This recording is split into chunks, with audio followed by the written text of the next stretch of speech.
Welcome into another episode of Ravens Reports. It's your guy Noah here with For the Flock. As always, bringing you guys our top 5 news reports and storylines coming out of our Baltimore Ravens today. The Ravens are in full steam ahead in preparation mode right now for the 3-0 Buffalo Bills heading into Baltimore for Sunday Night Football. The Ravens have just signed a big-time Pro Bowl pass rusher in Yannick Ngakoue, and we're going to talk about that, what he can bring to the Ravens. John Harbaugh, he addresses the media, talks about what the Ravens can improve on. We also have an under-the-radar player that has been making a huge impact and specifically dominated against the Cowboys. We got updates and more, so let's go ahead and dive into the content. At number 1, if you want to know just what the NFL thinks about the Baltimore Ravens, despite having a 1-2 record, and despite the Buffalo Bills having a 3-0 record and being the hottest team in football right now, just dominating the Jaguars on Monday Night Football, the Ravens are still 2.5-point favorites. 2.5-point favorites against the undefeated Buffalo Bills. And if you want to know how Lamar Jackson has performed in primetime with John Harbaugh, Lamar Jackson is 14-7 against the spread in primetime games and 6-1 against the spread in his last 7 starts. Lamar Jackson and the Baltimore Ravens have been very good in primetime football. Couldn't get it done on the road against the Kansas City Chiefs.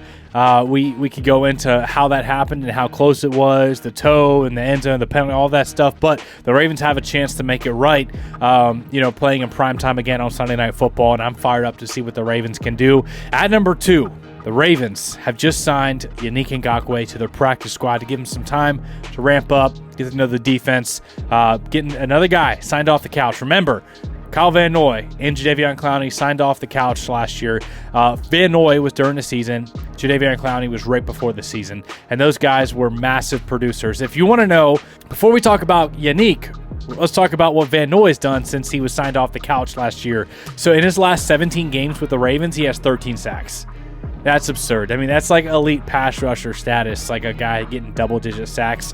In his last 22 regular season games, the 33-year-old outside linebacker has produced 18 sacks and 24 quarterback hits. Kyle Van Noy has found some type of stride in his game, with his technique. Maybe it's Dr. Rush, Chuck Smith helping him out. Whatever it is, man, he is dominating. And change of scheme, that's a big factor as well. He talked about it last year about how in this scheme, I can actually, pin my ears back and get after the quarterback more than I have in other schemes where they ask me to drop into coverage and do a lot of other stuff. But Van Noy at this point in his career is dominating as a pass rusher. And it's really encouraging that, that came off the couch last year and helped the Ravens win a lot of football games, win the number 1 seed in the AFC, and ultimately get to an AFC championship. But the Ravens trying to get some similar results from bringing in Yannick Ngakoue. I love this move because not only is he a proven pass rusher, that's not over the hill, not washed or anything. Last year with the Bears had 4 sacks, 22 tackles. The 2 years before that, 9.5 sacks and 10 sacks with 2 different teams in the Colts and the Raiders. But he's a proven pass rusher that just provides depth into the room, experience into the room, because right now with Kyle Van Noy, Odafe Oweh, Yannick Ngakoue, and David Ojabo, you have 4 guys that can really get after the quarterback and have shown at a high level their potential as pass rushers. That's now 4 guys in the rotation.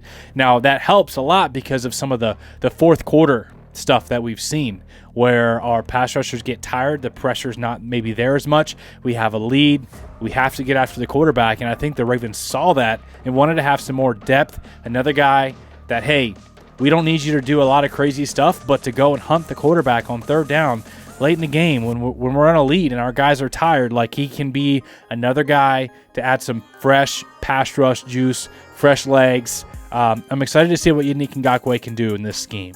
At number 3, John Harbaugh addressed the media yesterday, talked about Derrick Henry, and also talked about, pass protection and getting the ball out quickly in the in-time, rhythm passing game, making it easy on the offensive line, and how the Ravens were able to execute that last week against the Dallas Cowboys. Here's what he had to say regarding Henry and that on-time passing game. I was impressed with the suit and the hat, but I was a lot more impressed with the game. As a football coach, man, I tell you that was fun. And it's like Derrick said, it's a team effort. Football's a team game. But we gave him some space. Our offensive line, the scheme. I thought the game plan was really good. I thought Lamar created some space for him as well. Like you said, you guys all said, the perimeter blocking, all that stuff created the space that he needed to go be who he is. And he was who he is. He made a couple runs too with vision, where he'd start inside and bounce outside there, or he'd cut back, he saw some things that, that not every back sees all the time. So, and then once he gets that momentum going, man, he's tough. He's different. So, yeah, I was excited about that. Yeah, I mean, I think on-time rhythm passing is important. That's something that we want to be able to be good at because it takes pressure off of the protection, it takes pressure off the routes, it takes pressure off Lamar. And that should be a big part of what we do. I mean, even like the boot early to Charlie, that's play action pass and misdirection pass, we call it movement pass, but it balls out pretty quick there, right? So those kind of things, the more we can do those things, keep the defense, hit him quick, keep him moving, get him going one way, throw it the other way, or Lamar makes a read and brings it back over here with a quick throw. Those are yards execution yards that really take a lot of pressure off the rest of the format. Derrick Henry shows no signs of slowing down at 30 years old. Makes that contract look very worth it against the Dallas Cowboys. Over 170 total yards, 2 touchdowns, and was just dominating as a ball carrier. He's also showing great leadership. He challenged the offensive line to perform, to step up in their overall performance. And there was a very clear improvement, especially in the run game from this offensive line after Derrick Henry challenged them to do so. And then I love what Harbaugh's talking about with this quick on-time passing game. I think sometimes we ask Lamar to do hero ball, to hold on to the ball, to scramble, to push the ball 50 yards downfield after dodging 5 sacks. But the on-time quick passing game, first of all, it gets the ball into your playmaker's hands and allows them to do some stuff after the catch. It lessens the pressure on the offensive line having to hold up as long, and it gets you going. You know what I'm saying? It gets the offense in rhythm, and it builds confidence for the players running the routes, for Lamar getting the ball quick, and it, like we said, takes pressure off the offensive line. It can also be frustrating to pass rushers that really want to pin their ears back when you get the ball out quick and they don't have time to get back there, and then you sprinkle in the run game, and you can really take a toll on pass rushers throughout a game. At number 4, I saw this from Kyle Phoenix Barber on X, and I thought it was just really good, well put together, and I think it really is indicative of why the defense has fallen off a bit, because our best players, our highest paid best players, are not playing their best football. So this graph, this little chart here, shows you, some of our highest paid players and their relative PFF grade and rank among their peers around the National Football League. Specifically with Marcus Williams and Roquan Smith having massive contracts and being a huge part of this defense, a huge reason why the defense was number 1 in multiple categories last year and was a dominant defense. Those guys had really good dominant seasons, but right now, Roquan Smith and Marcus Williams are not playing up to their standard of football. And I know PFF grades aren't end-all be-all, but they do provide some level of input and relative grading among other players in the National Football League. So Marlon Humphrey, one of our highest paid players, he's actually playing really well. 72 overall PFF grade. He lost the weight in the offseason, about 10 pounds. He looks good in coverage. He's also the highest targeted quarterback on the team, and right now has given up the least amount of yards, even despite being the highest targeted corner. He's 21 out of 106 corners, pretty good there, with a 71.7 PFF grade, 23rd out of 106. Marcus Williams, however, is 79 out of 79 safeties with a 36.2 PFF grade. Not playing his best football right now, particularly poor in coverage with a 41.1 PFF coverage grade. Really weird, because Marcus Williams is an athletic player known for his coverage and his instincts. So to see him falling off in this manner, maybe it's an adjustment to the defense with Zach Orr. Maybe he's just not confident. I don't know what it is, but he's not playing up to his talent level. And then Roquan Smith, 61 out of 82 linebackers with a 54 PFF grade. I think Roquan Smith's been much better as a run defender. PFF backs that up. He's 42 out of 82, middle of the pack. But his PFF coverage grade is 53.4. Not great. I think sometimes, though, Roquan Smith can take the blame for a poor coverage snap whenever he was just the closest player after the player made the catch over the middle of the field.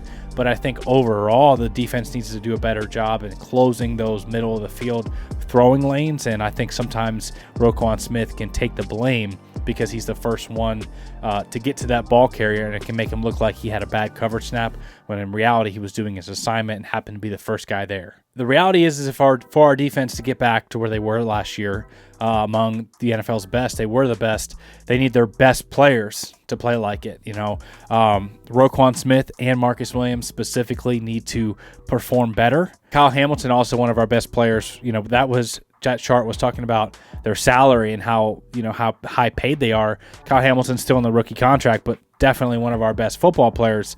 Had a good game against Dallas last week, but the first 2 games weren't great.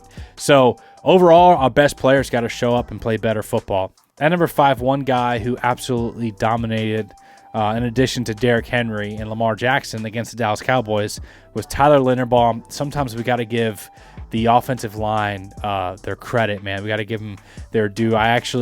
I'm one of the few guys that would actually buy an offensive lineman jersey, and I have me a Linderbaum jersey. I love his mentality. I love how he plays the game. He was dominant as a run blocker against the Cowboys. Here's what PFF had to say. Yeah, who's your most impressive in this game? On the other side, I know Derrick Henry had the big game with the numbers and all that, but you know what? Let me get a second Iowa Hawkeye offensive lineman in here, and that highest graded player for the Ravens, Tyler Linderbaum, their center. Spectacular game, 91.5 run blocking grade. He was just mauling people inside, no question there. The Ravens between the tackles, 12 carries for 96 yards and a touchdown. He had 12 positive grades on run blocks in this game. 12 of them, just mashing people in the middle. Everything that they thought they were getting out of Tyler Linderbaum when they drafted him, they got it yesterday. He was just absolutely killing people. All right, guys, so if you enjoyed today's content, man, make sure to smash the like button. It does really help out the channel. I'm so excited for this Buffalo Bills Ravens Sunday Night Football game. It's going to be intense. The Ravens are doing a blackout on Sunday Night Football. I won't be at the game, but let me know in the comment section below if you guys will. We'll make sure to have that preview out for you guys soon. It's going to be a good one, so make sure you got your subscribe and notification bell on.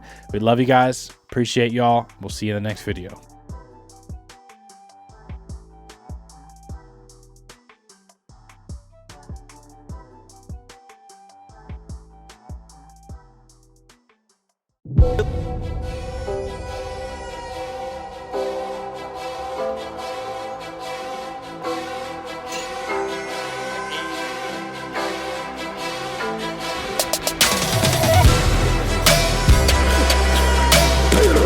Ray, when he wasn't looking, he ran me over.